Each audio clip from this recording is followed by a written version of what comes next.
If you've been to your local mall lately, that is, if your local mall is still open, you've likely walked past an abandoned storefront that still shows the outline of a Sears logo above the walled-off entrance.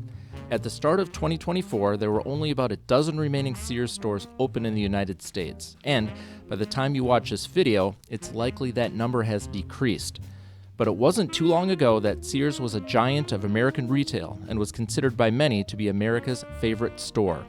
If you lived through the 1960s or 70s, even if you were just a kid at the time, you probably have distinct memories of shopping at Sears. For a company that has seemingly made every wrong decision possible over the past 30 years, it certainly didn't start out that way. In fact, from its meager beginnings in the 1880s to its golden age in the 1950s and 60s, Sears spent its first 70 years seemingly doing everything right. The origins of Sears were meager indeed. In 1886, Richard Warren Sears of Stewartville, Minnesota was working as a railroad station agent in the tiny town of North Redwood, Minnesota, when a local jeweler refused to take delivery of a shipment of gold watches.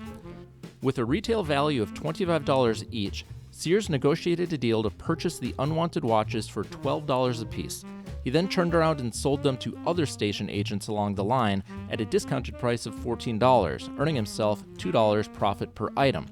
Within 6 months, Sears had banked around $5,000, and his watch business earnings had started to outpace his railroad salary. In 1886, Sears started a mail-order watch business out of Minneapolis. Soon after, he partnered with watchmaker Alva Curtis Roebuck. In 1887, Sears and Roebuck relocated their business to Chicago and published their first mail-order catalog offering watches and jewelry.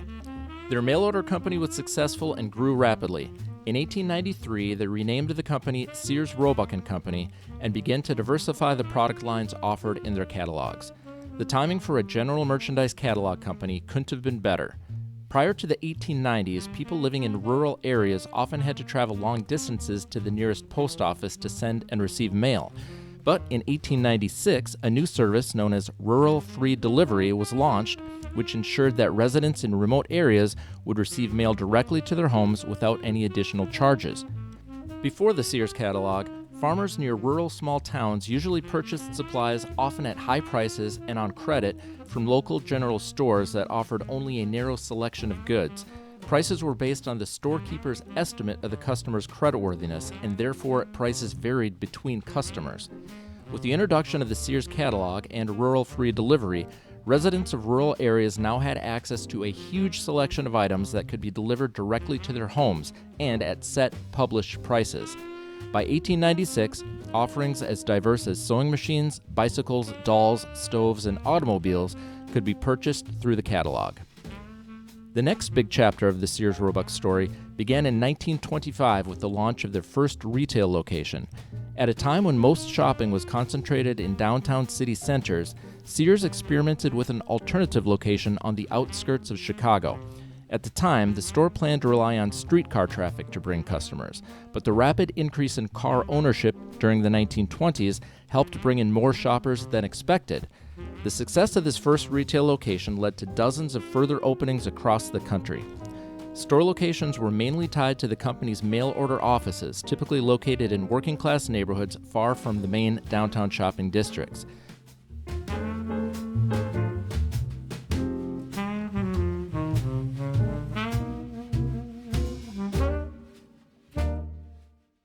Set apart from existing businesses, stores had space for ample and free off-street parking. By starting from scratch and designing their own buildings, Sears was able to focus on merchandising needs rather than outer appearance. With plenty of floor space and large, mainly windowless stores, Sears was one of the first retailers to experiment successfully with open floor plans rather than discrete sections set aside for different departments. Sears was also a pioneer in creating department stores that catered to both women and men, with departments such as hardware and building materials. Instead of focusing on the latest fashions, the stores emphasized practical and durable clothing and allowed customers to shop and select items without the aid of a clerk.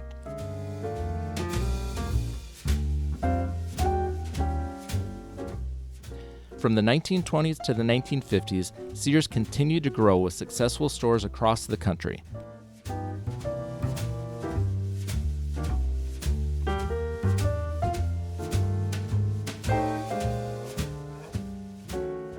Following World War II, the company expanded even further outside the downtown cores, following the country's population in its migration to the suburbs. Along the way, Sears found success in suburban shopping malls, which were suddenly starting to pop up across the country. It was this time, the 1950s through the 1970s, that would eventually be seen as the company's golden age. Sears became the go-to destination for families seeking the conveniences of modern life, offering an unparalleled range of products at affordable prices. Along the way, it launched iconic and trusted brands such as Craftsman tools, Kenmore appliances, and Die Hard batteries.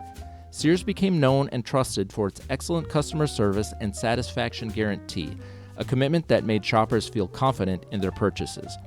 The friendly and helpful staff, along with easy returns and exchanges, contributed to a positive shopping environment that many remember fondly. The stores of this era were large, bright, and clean, and there were always plenty of employees on hand to help. Many who were kids in the 1950s and 60s will remember the candy department with its inviting smells of fresh popcorn and roasted peanuts wafting throughout the store.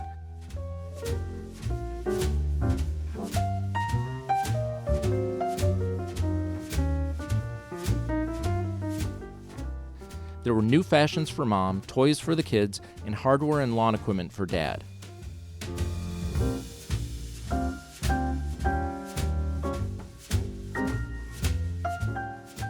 As televisions became household necessities, the electronics department grew, with rows of stereos and console TVs lined up across the floor.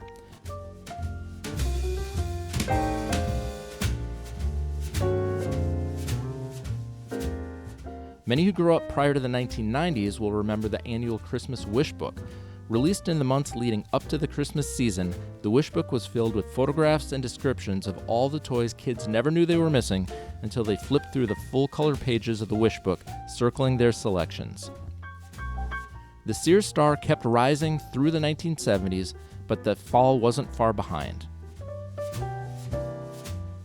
In 1974, Sears completed construction of the Sears Tower, the tallest building in the world, a title it would hold for the next 22 years, which was 8 years longer than Sears would even occupy it. Surprisingly, Sears would sell the tower in 1988 after just 14 years.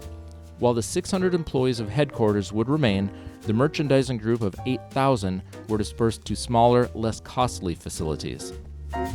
Many blame CEO Edward Lampert, who merged Sears with Kmart in 2005 and adopted a strategy of cost-cutting and asset liquidation rather than investing in the rejuvenation of the brand and its stores. Ironically, Sears, a company that was founded on serving customers through mail order, disbanded its catalog business in 1993 just as the internet was beginning to take off. Sears had the infrastructure, customer base, and logistical capability to potentially transition into a leading e-commerce platform. The company was uniquely positioned to leverage its extensive catalog experience into an online shopping environment, mirroring what it had already been doing for decades through mail order. But rather than pursuing the opportunity to evolve its catalog model into a digital format that could have competed with or even preempted online giants like Amazon.com, Sears shut down the catalog division and dismissed 50,000 workers who had filled the orders. By 2010, the company was no longer profitable. Over the next 7 years, the number of U.S. Sears stores declined from more than 3,500 to 685. Bankruptcy came in 2018, and despite some weak efforts to hold things together, many more store closings followed. The Craftsman brand was sold to Stanley Black & Decker in 2017. Kenmore was lost in 2018, and the Die Hard brand was sold to Advance Auto Parts in 2019. Today, with only a dozen or so stores remaining, the days are numbered for this former giant.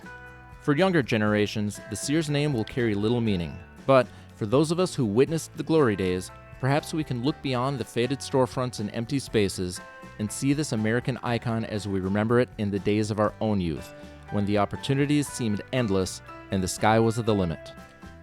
If you enjoyed this video, I invite you to stay with me a little longer and extend your time travel journey. Just click this next video.